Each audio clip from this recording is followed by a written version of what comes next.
The Art of Black Panther. Now we're going to take a look at this amazing book with Chadwick Boseman, obviously the late great Chadwick Boseman, rest in peace. And this was a fantastic book which shows all the great concept art from the film. And we go over all these types of books, all the Marvel Cinematic Universe art of books, the DC Cinematic Universe books, the all types of books, from concept arts to just books in general, business books, everything on the channel. So make sure you subscribe and hit the bell notification so you don't miss out on the new videos, and check out the other videos like this on the channel. So anyway, this is a beautiful cover. Obviously we've got Chadwick Boseman front and center, shows the Black Panther mask and Killmonger's mask in the center frame here. We've got Killmonger, we have Claw, we have Nakia and Okoye, and there's a nice panther statue here in the background with Wakanda, Warrior Falls and the lot. Beautiful. And that's what the spine of the book looks like. We have Black Panther and Killmonger fighting, and there's the slipcase. This is a very nice slipcase, very nice on your bookshelf, as with most of the Art of Marvel books. Put that to the side for now. Discover Wakanda. So this is almost like a tourist guide to Wakanda in the way they did this inside kind of cover. And then you got a map of Africa. And then right here you got like a little panther symbol, which is kind of indicating the location of Wakanda in Africa. Okay, so let's open this up and take a look at the beautiful artwork, concept art, which there's a lot of nice stuff in here.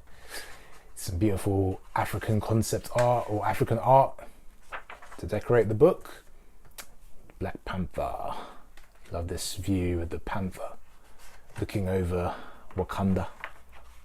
Bunch of helicopters, very nice. Then we have Black Panther, Okoye and Nakia, in this beautiful African savannah kind of sunset, beautiful sunset.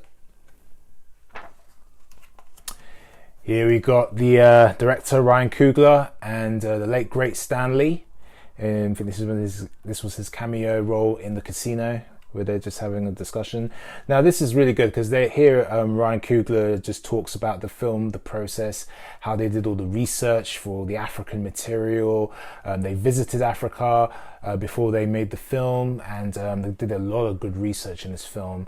Marvel were very game with them doing that, and that's just shows some of the African authenticity. Because this is like the first time you're really seeing an African superhero on the big screen, especially in mainstream cinema. They never really showed that at all. So this was really good to see. We'd obviously seen T'Challa in Civil War, so it was good to see now, obviously, with him in his home country with obviously the Black Panther characters. And here is Wakanda. Now this part goes over Wakanda. What you're going to see here is some really nice visuals of Wakanda that we didn't get to see in the film. They really kind of showed Wakanda as if it was only one little kind of town. I really felt in the film they didn't show much. They showed Shuri's lab, they showed a street corner, they showed some nice cityscape shots. They showed Warrior Falls, and they showed the palace, but that was it. You don't really see much else, and look, they had so many. It's a big country. It's not a city, And like you've got here, they showed the University District, Merchant District, North, the Palace District, Central Business District, South Lake, Dead Man's Resolution. There's so many different districts that they had. The Great Mound, of course, and I think they could have showed a lot more of Wakanda in this film than they did, especially being the first Black Panther film as well. But in this book, they show some really good concept art of it. This is a great, wide shot. Again, massive panther statue overlooking, and then you've got, this beautiful terrain here. What I like about Wakanda, you see here, it's very reminiscent of, it's a nation that's never been conquered, but you see it in its terrain as well as its technology and its warriors and everything else. the terrain is a massive part of that, and it's embedded in these mountains. So it's surrounded by all these mountains, and obviously we know it's cloaked by the cloaking mechanism from the outside world, so they don't seal this. The satellites can't seal this technology and what they've been doing. But it's very reminiscent of somewhere like Afghanistan, for example, where the terrain's really harsh in terms of it being surrounded by mountains, but being in the middle of that. So it's a very hard place to conquer. And Wakanda's never been conquered. So yeah, it's good to see the terrain, how it represented that. Loads of designs of the buildings, really nice architecture. They kind of wanted to have this mixture between like African tradition and futuristic technology, kind of a technologically advanced nation as it is. Very nice. And they show some of the towns, the street corners. You see like the levitation trains, people in the streets with a very traditional African kind of attire and artifacts, some futuristic looking trams. It'd be nice to have seen a little bit more of this, like the town centre, very nice, or like a park area in Wakanda. It's the palace room, which we did see a lot of, very nice. It's like the Hall of Kings, of the king. You've got the tribal, the council room, and obviously T'Challa's in the middle, surrounded by his council. Very, very nice. Throne was very good design. You've got the Wakandan symbols on the throne. It's very circular as well, its design. Ooh. Here's some more renders of Wakanda. There's so many great renders of Wakanda in this book. You see, the main focus here was like how we're going to create this world within the world we already know. Because this is a world, this isn't like Asgard. This isn't this isn't somewhere out of space. This is Earth. But it's a place on Earth that we've never discovered and isn't known. So they spent a lot of time focusing on how do we make this place look futuristic, but not like it looks alien, even though, you know, vibranium is an alien kind of material, but which the Wakandans have used to create this amazing technology throughout the centuries. But they still needed to make it look like it's on Earth, you know. And yeah, it's beautiful, like warrior falls here, this beautiful terrain here. Would like to see more of this in the film, because it really shows a lot more.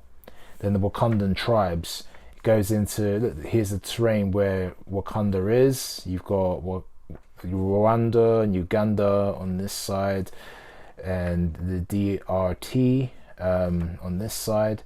You know, Wakanda's right in the center.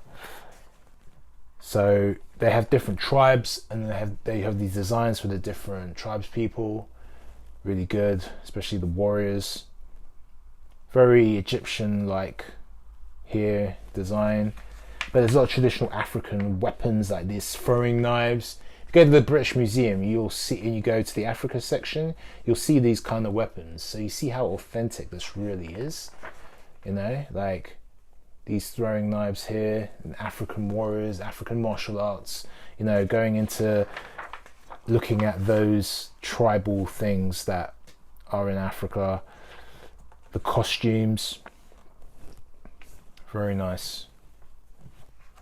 Again, they did a lot of research, you know, the concept, the production designers, the costume designers. She did a lot of research of all these different African materials, you know, the rhinos, how they domesticated rhinos. That was kind of interesting. I would have liked to have seen more mechanical technology kind of things instead, like the Panther stuff that the Panther vehicles they have in Wakanda. They showed a lot of that, the Panther tanks and things of that nature that they have in the comics, but they went with the rhinos, domesticated rhinos, so that was interesting. And here's some nice designs of Wakabi. So this is Wakabi, and this is some of his concept designs, which are really nice, played by Daniel Kaluuya. But the River Tribe, So again, the River Tribe was different. So with Wakabi, he's part of the Border Tribe, so they're the warriors who guard Wakanda. The River Tribe, this was Nakia's tribe, and that's her traditional garms that you see in Warrior Falls. Again, very authentically African. The Mining Tribe, again, look at this beautiful attire. You know, they show different fashions about African fashion, African tradition. And there's the miner. They show what their uniform kind of would look like. It's the Merchant Tribe. Again, this is very cool. That would be very a merchant. This is the look that you would expect merchants to have. So there's a lot of details in this. Look at these sketches, really nice. So they really wanted to focus on the people of Wakanda and how they look and making it authentically African, which I thought was beautiful. And you got the Jabari Tribe. One of my favorite characters in the film, M'Baku, someone who got a lot of people's favorite character, one of people's favorite characters in the film. It was great to see him. He was played so well by Winston Duke, and his tribe kind of represented the ape, the great ape. So rather than having like an ape mask or whatever, they kind of had these like white fur that kind of represented that. You know, very strong. Like when they come into to warrior tribes, like they're very powerful men. You can see that. The Jabari lands, they're more in the mountains, so it was a lot more still snow up there. So even though we're in the middle of Africa, being in the mountains, it's going to be snow. You know, when you're in higher terrain, more harsher terrain. But yet they seem to still have, even though the Jabari tribe, they didn't embrace technology as much, but their society still looks advanced in terms of their architecture here, as you can see. But they represented a lot of the traditions more than the rest of Wakanda, than the Panther tribe, for example, or the other tribes that we just went over. So they had, like you see with M'Baku's weapon, it's that wooden kind of staff, and his throne room has all these wooden kind of staffs on display, which is really cool. Again, some of the greenery mixed with the buildings, which is great, showing one with nature. Again, there's the Jabari tribe coming into Warrior Falls, and you see the men, and you see M'Baku there with the ape mask, very traditional African mask, really nice. This looks really cool as well. I love that look. Again, with a lot of the fur mixed with the armor, really cool. And it talks about M'Baku here, his design. Some more of the African attire, African designs. See, they went into a lot of detail. Zuri, and you see different looks with Zuri here. I love these renders because again they show different designs that they could have gone with on the film. They didn't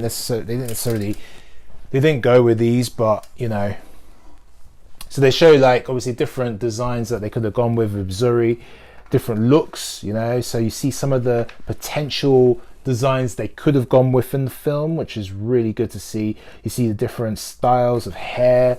You know, obviously he was bald, but they had different looks as well, different hats, different face paints,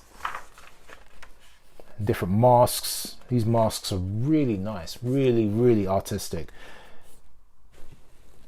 You know, and very traditionally African, which is beautiful. Look at the purple color tilt, which kind of is the color of the Panther tribe, really. And he looks very shaman-like here as well in some of these designs. This is really cool. This is a bit more regal, a bit more advisory, which he is an advisor to the council of the king. Some of these horn designs on here.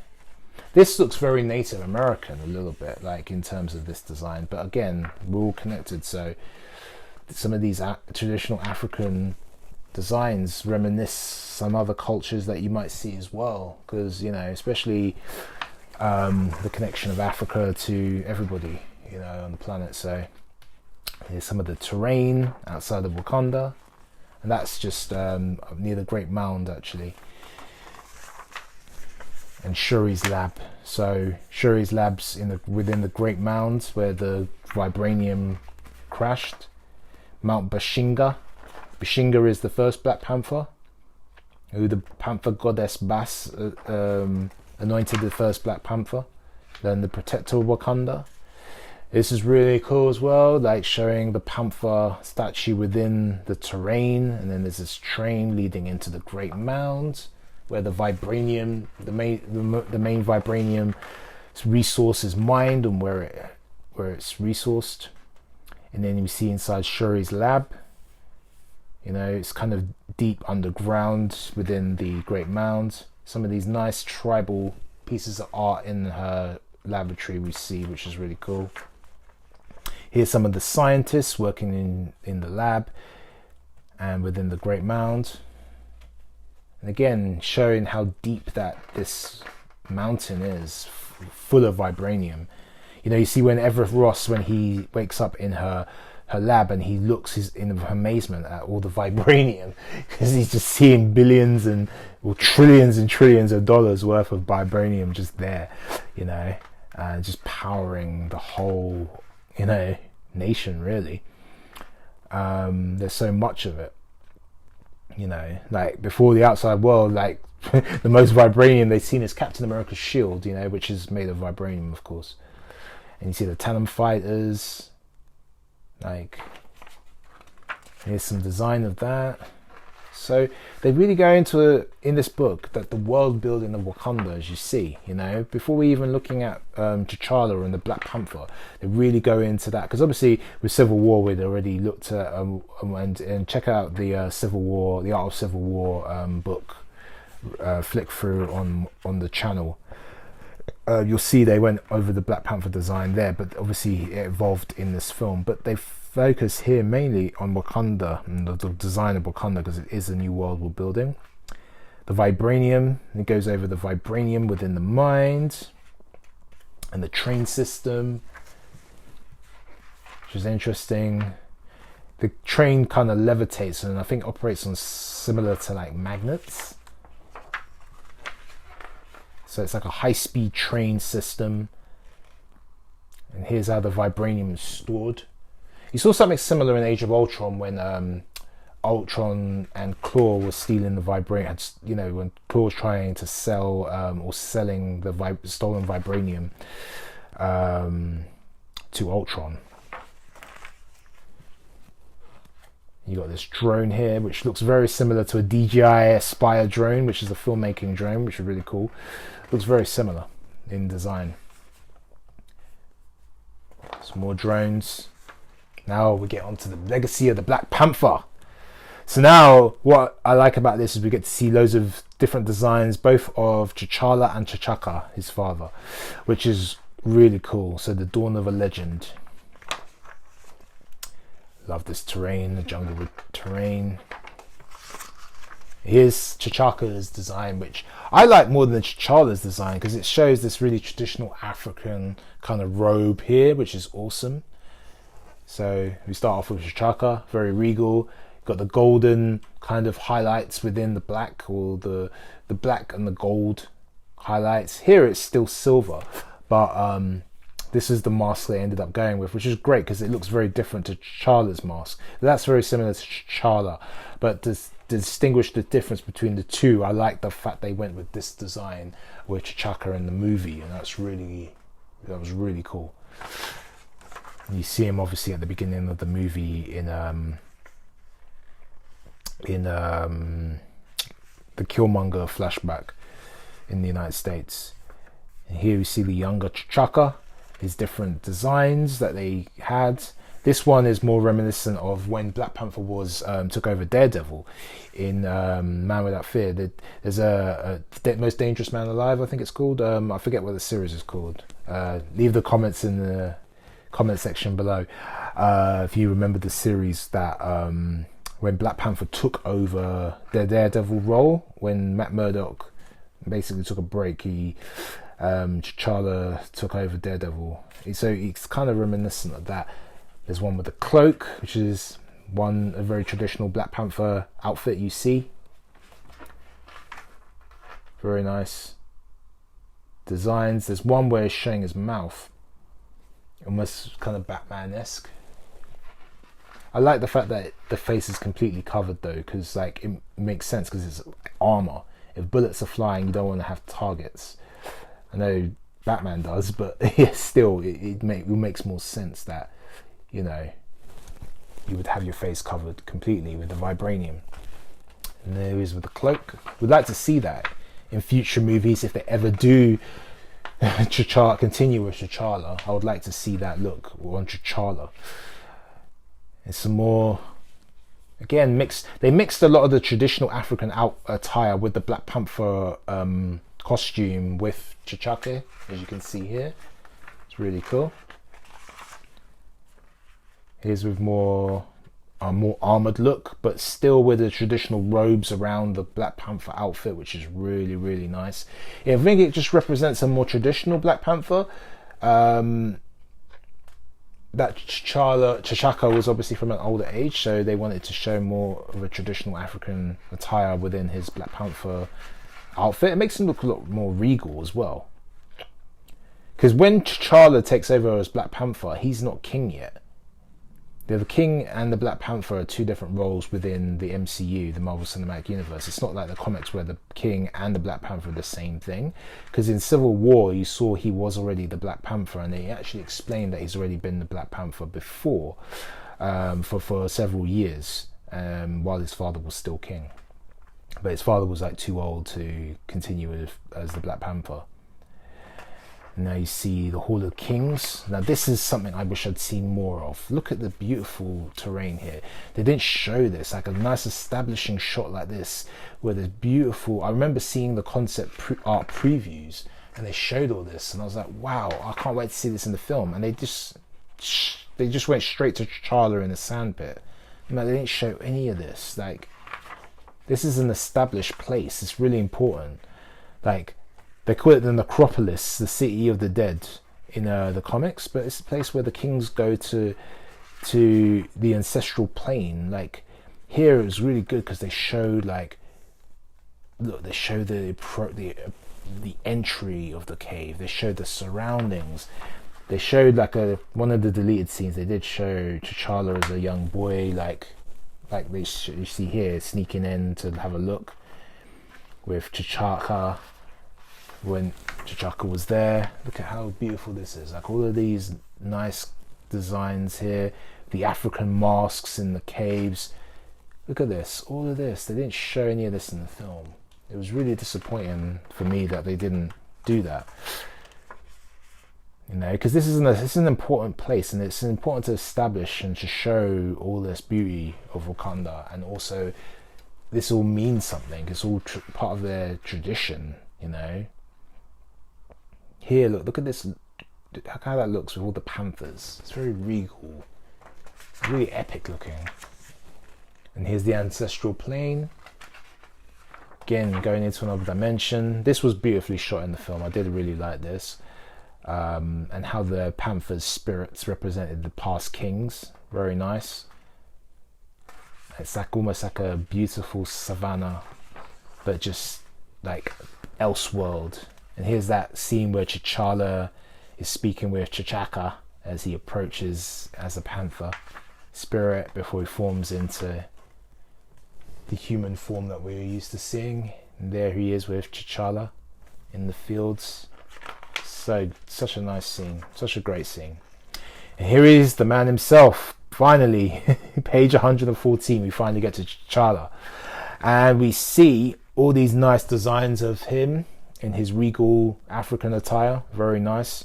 Like the purple. The purple represents royalty in colours. So I'm glad they went with the purple design in the film. There's some more designs here, more gold designs here, blue. Very nice patterns as well. And here is the Black Panther Mark II, basically. Shuri's upgrade with the nanotech, which was really awesome to see, because it made sense. Like, how would he just not have that kind of technology to pilot his suit? You know, why would he just put his helmet on as someone was shooting? The eyes, I didn't like that whole thing about seeing the eyes at first, but it grew on me, to be honest. You know, because it is something that, you know, you could see kind of more the character pieces by seeing his eyes at certain moments. And there it is, rendered with Chadwick Boseman's likeness without the helmet. So again, this Panther outfit was really cool because you could see the different Wakandan images across, deep within the weave of the vibranium suit here. And those are obviously the silver highlights in the gauntlets and the claws and the necklace throughout the outfit as well. And there's leg pieces and head armor. And then here it is lit up in vibranium energy. Like when the kinetic energy repulsor, which was an awesome kind of upgrade on the suit. I know, like for me and most people, I think you speak to most people, they prefer the Civil War look. The Civil War outfit just looked so much better, badass. But this outfit is really good. I mean, I love the upgrade. Very reminiscent of Ta-Nehisi Coates' run on Black Panther, Nation Under Our Feet, that kind of run. Intergalactic Empire of Wakanda suit. And they've got different colours here. They've got hints of blue for the vibranium highlights. They've got hints of purple, which is really cool. It's really nice, really good to see. Yeah, so again, some more purple. And so this is how it looks kind of without the vibranium energy charge, and then with the purple design. Very nice. And then here you've got the version with the eyes showing, and then a version without. Again, looks so much better with the version without the eyes showing, of course, because that's him armored up. Very nice. Traditional pouncing kind of, or the crouching kind of figure. And then here, these are some more like planar designs that we see. Again, with the eyes showing. This one looks a lot more Panther-like, like in the face, like the way that they had the kind of mouthpiece as well, which was really cool. So that was an interesting look, but I think it would have looked too animalistic if they did that way. You want to still make sure that he looks like a man, even though he is like the Black Panther. And even here, it's almost like it's showing his teeth as well. So that's cool. Different poses here, and a lot of these designs were similar to I saw these in the Art of Civil War, because this was the Civil War design, if I'm not mistaken. Really nice. And then here we've got some more designs with the eyes open and shut, so it's the retractable eyepiece, which again, very interesting.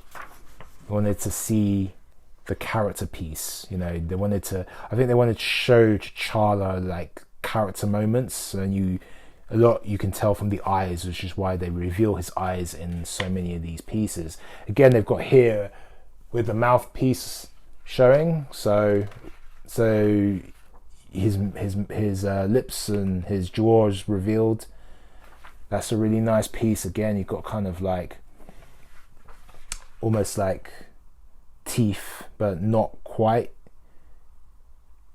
And then you can see the armor at the back of his neck there, with the grooves. And some nice sketches here, really nice sketches with Chadwick. That's T'Challa. It's really good. Like, there's so much detail going into the designs of these suits, because every film it really like improves. And like, I would have loved to have seen what they did with T'Challa in the second film, if they were to continue with T'Challa, and how his suit would evolve with him as the character evolves as well. just like you see with Iron Man and Thor and Captain America and everyone else, like their suits evolve, and obviously this evolved from the suit he had in Captain America Civil War to his own movie here. It's very ninja-like, again, because he is like, you know, he's a warrior character, so he's a warrior king, so, but he's also very stealth-like as well. He's not, so he does have those ninja elements. Then we go into the Royal Talon Fighter. So the Quinjet was actually inspired by the Talon Fighter, apparently in the comics as well. But there's probably more to that than I'm saying right now. But again, some really nice designs in Wakanda. It's a nice library. The Talon Fighter. How it kind of reminisced like a mask. They talk about it here. It kind of looks like a mask. It almost looks like the Black Panther mask a little bit here. But they designed it that way to kind of give it a character piece, you know. Here we see the Black Panther pouncing as he leaps from the Talon Fighter at the beginning of the film when he's taking on the insurgents or whatever, the mercenaries in the jungle. Very cool. That scene was too dark for me. I think like it should have been a bit. I know what they try and do in Hollywood where they show this things too dark and you can't see everything. Like, you want to see Panther's fighting moves, you want to see his fighting style, which they did very well in Civil War.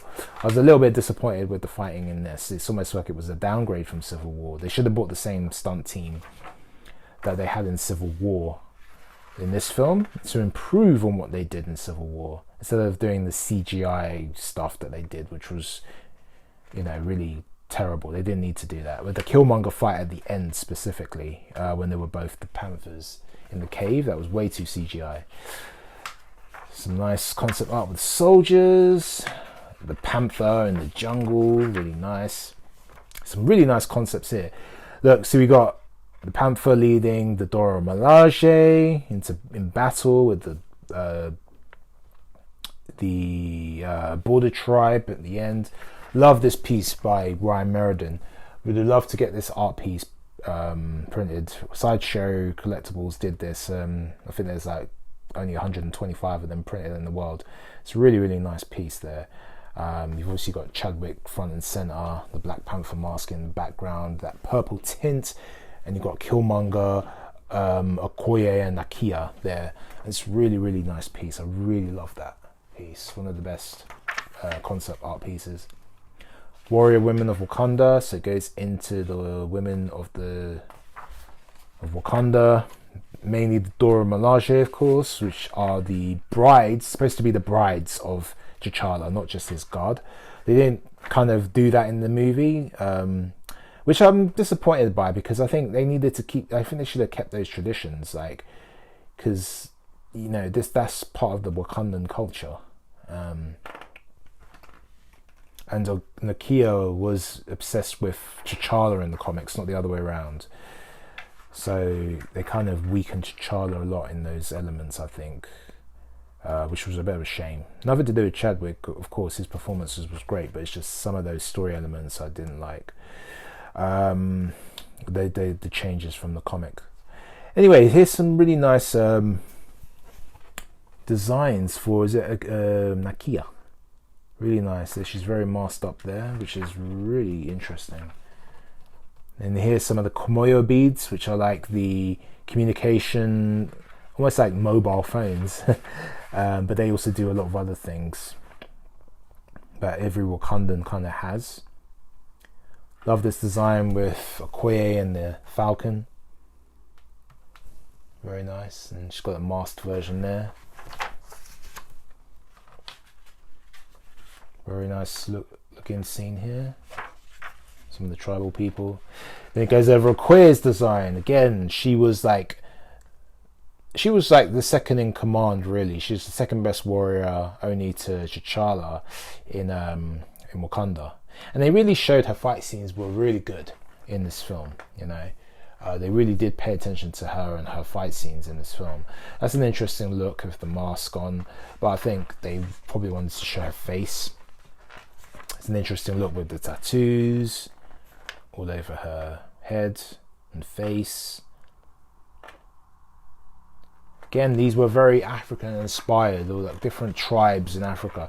Like they looked at all these different tribal, like ceremonial and just embroidery, like from many different cultures in a different African, West African, East African, South African. You know, like the dialect is South African. From the I forget the language. What language was it? But it was it's a South African language that John Carney, the actor who plays T'Chaka, himself and Chadwick Boseman really worked on to create the Wakandan language, which everyone spoke in this second film. Very nice look, weapon designs for Okoye's spear. How it came up, like they have got like a retractable version here, which she did have in the film, but it didn't come out like this in her gauntlet. But that's an interesting way of it coming out. Then Nakia's designs. Again, there's a lot here, a lot of different designs for Nakia.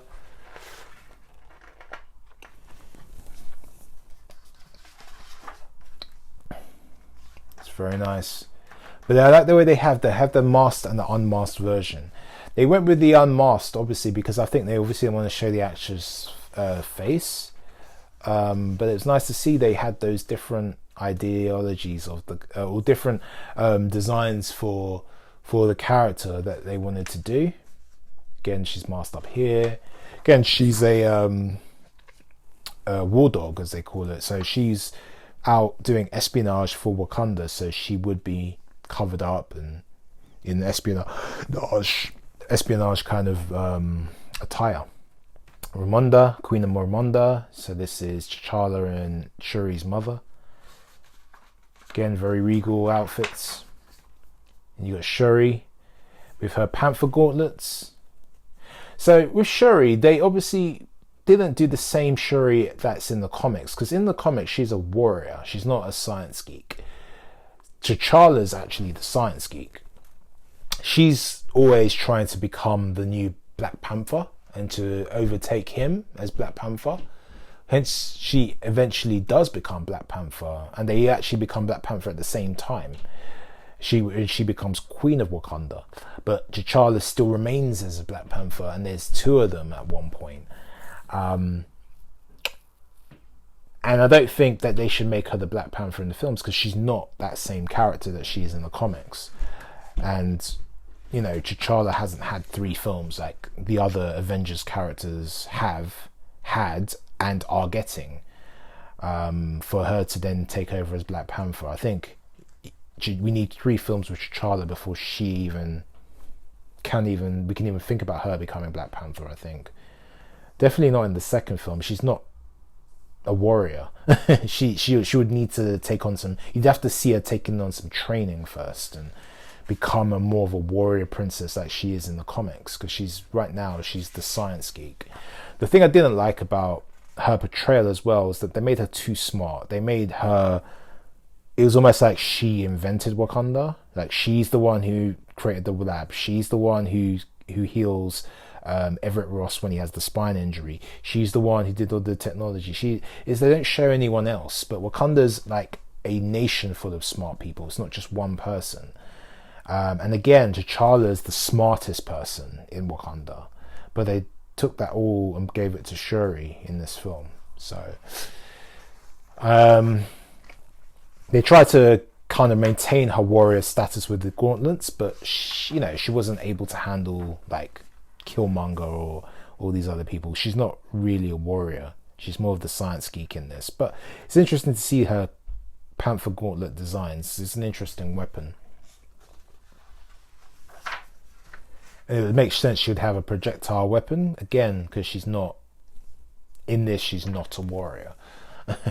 But these are very warrior-esque looks they had for her, which I really do like. And if they had gone with the more traditional Shuri, as in the warrior princess that she is in the comics. I think these would have been some really nice looks for her, and I think that's I would have preferred if they had gone with that traditional Shuri, because it would be more believable that at one point she could become the Black Panther.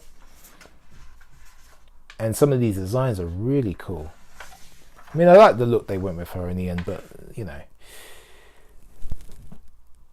Anyway, so it's the AR, the augmented reality car, when she's remotely driving the car in her lab, when T'Challa, Okoye, and Nakia are on their mission in South Korea.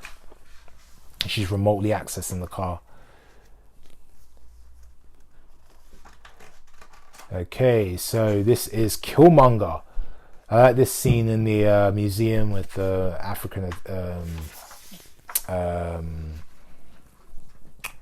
artifacts, and he's saying, like, obviously he wanted to take them, and he's like, well, you guys stole this from Africa, you know, like he stole everything else, so why can't I just take it back, you know? He had a point. Again, Killmonger was a fan favorite. He was a great villain, played by Michael B. Jordan, of course, and this outfit was very, they did take a lot of inspiration from Vegeta from Dragon Ball, because Michael B. Jordan's a massive anime fan. So the concept designer like said that, and they said that they kind of like put elements of that outfit within his tactical vest.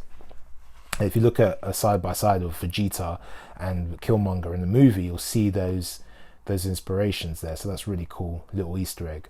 But again, the traditional African attire, you've got him with the mask, and he uses it to cover his face when he's doing the heist, to break out Claw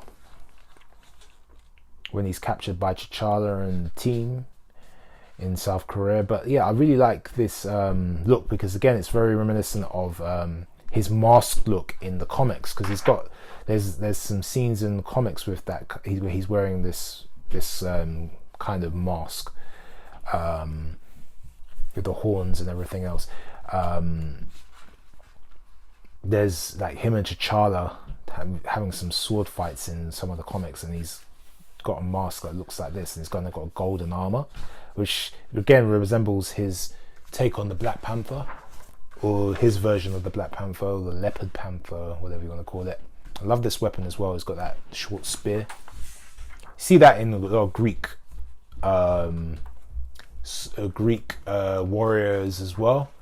The short spear, like you see it with with a lot of them. Like, even if you look at like the art of Assassin's Creed Odyssey, which should be on the channel if you take a look at the channel. Make sure you subscribe for the other books as well. It goes over some of the weapons, and the short spear is one of them in the ancient Greek culture. But anyway, going back to this mask, there's so many different versions of it. It's really nice. Again, looks very panther or lion-esque, kind of like. And again, Killmonger being a mercenary, he's got his tactical outfit, which is, you know, you want him to look like a soldier. He's got those different kind of blades as well that look very African. Very interesting. Even that mask looks very Predator-like, with the eyes.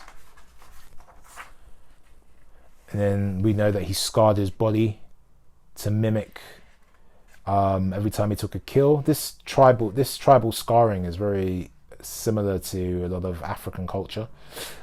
Some African tribes scar their bodies like this, but you know, he's trying to connect with his African roots, being African American, and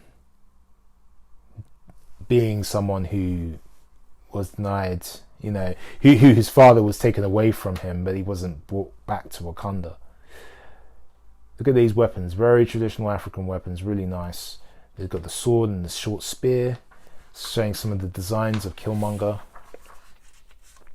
And that's him at Warrior Falls. Again, you see the scarring all over his body.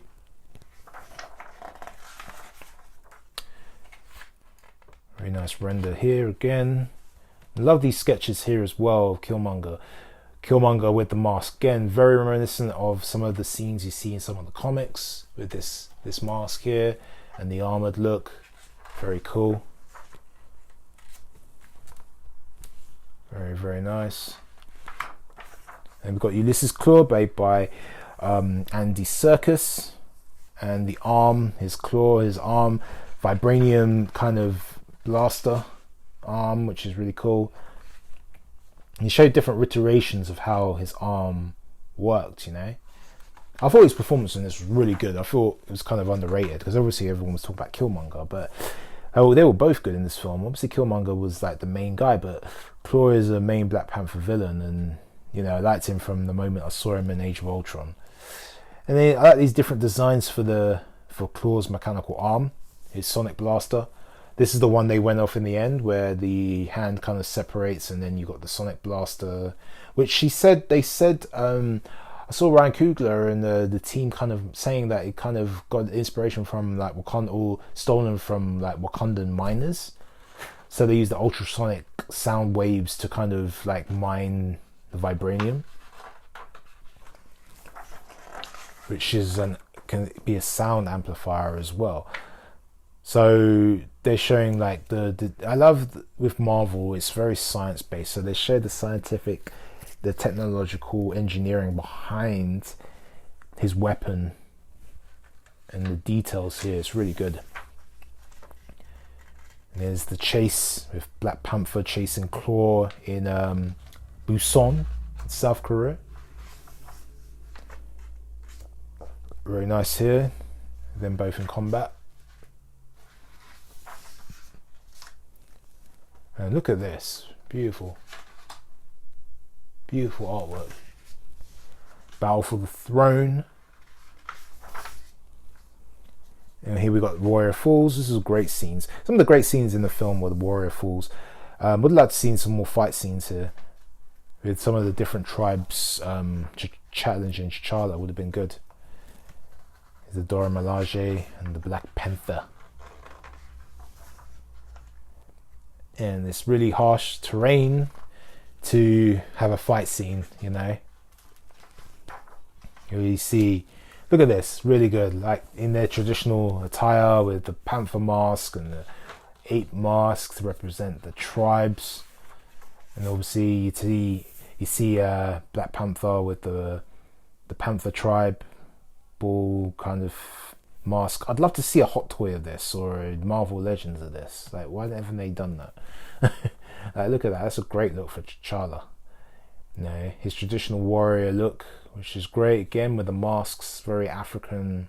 Africa has a lot of tradition with masks, so it's great to see the warrior masks worn by T'Challa and his tribe. And here we have M'Baku with the ape mask, the great ape mask. And here's some other designs that they had for it, which are really interesting. It's very nice. The body paint as well. Black Panther against Killmonger. Suited Black Panther against unsuited Killmonger. Again with these traditional African throwing knives he's got. And that's very cool. Nice scene on Warrior Falls with Shuri, T'Challa and Killmonger as he's about to throw him off Warrior Falls. Is this your king? That famous scene where he's defeated him in battle. And as he takes over as King of Wakanda, once he defeats T'Challa, or so-called defeats him anyway. And yeah, some nice designs of the Killmonger outfit. So now this is more leopard-like. You can see like here, these are more leopard designs. It shows his teeth, so it makes him look a bit more aggressive, a bit more violent in a way than the Panther outfit, which is really good. More intense. And then you see with the vibranium highlights here. And you see this was actually a suit that T'Challa could have designed. In Jajaka, that's his obviously Wakanda name. So when Shuri is giving him the options for the suits, he does look at this this suit, and then he's like, yeah, it's not really his style. So he went with obviously the Panther suit that we see. So these are really nice. Look at that. Love that. Really good renders of the Killmonger outfit, and that's basically what it looked like in the film. And some more.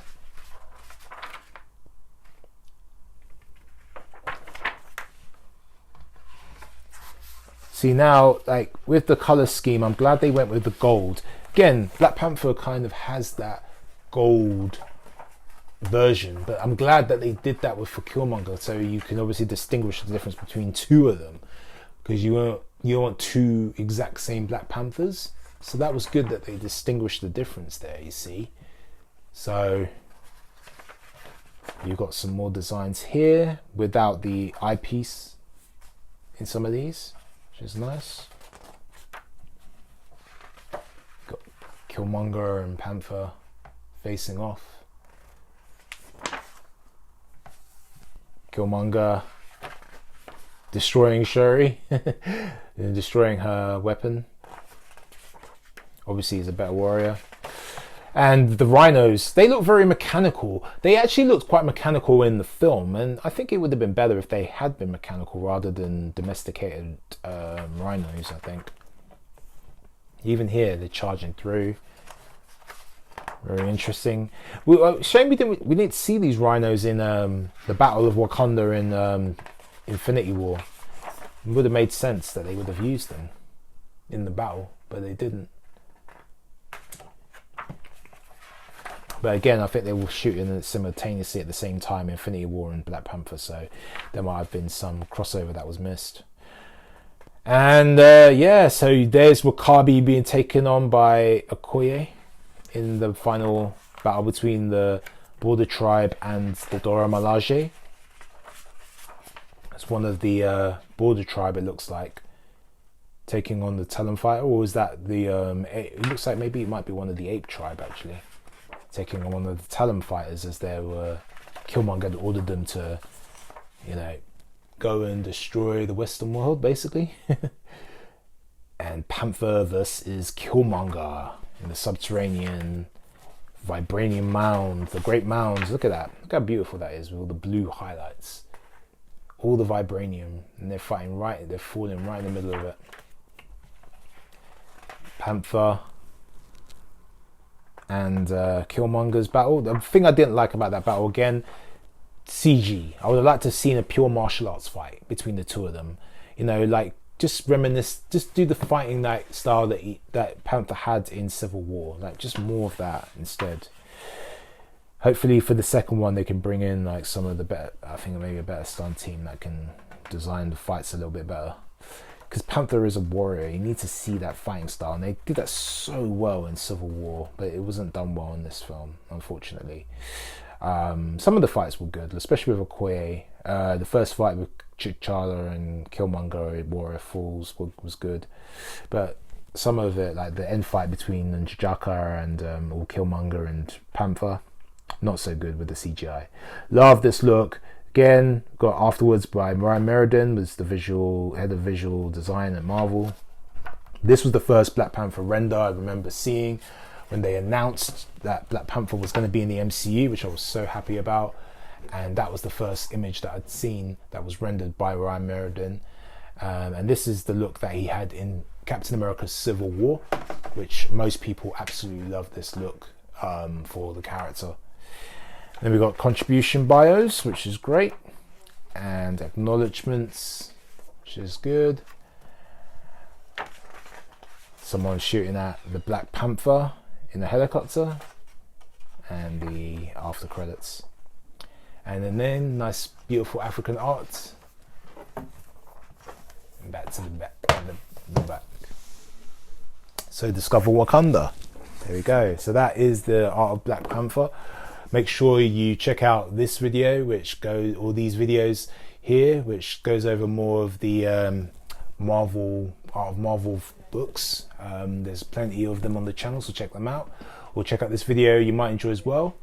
Make sure you subscribe to the channel for more book reviews, and especially to do with movies and to do with video games and all types of books. And make sure you subscribe. Don't miss the next video.